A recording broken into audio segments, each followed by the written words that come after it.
నాశనమాయను పాపము నీకిది నాశనమాయను పాపము నీకిది అదిగో అంజూరము ఓ క్రైస్తవ చిగురించెను చూడుము ఇదిగో నేను త్వరగా వస్తును నిద్రపడుడియను స్వరమును వినుమా అదిగో అంజూరము ఓ క్రైస్తవ చిగురించెను చూడుము.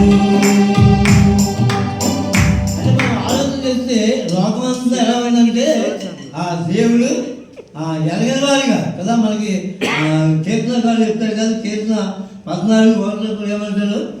దేవుడు లేడని బుద్ధిహీనులు తమ హృదయంలో అనుకుందురు. ఇంకా ముందుకెళ్తే కీర్తన 53 కూడా అదే మాట్లాడు, దేవుడు లేని బుద్ధిహీనులు తమ హృదయంలో అనుకుందురు. కానీ దేవుడు మన యొక్క హృదయాలను ఎదిగిన వాడు కదా.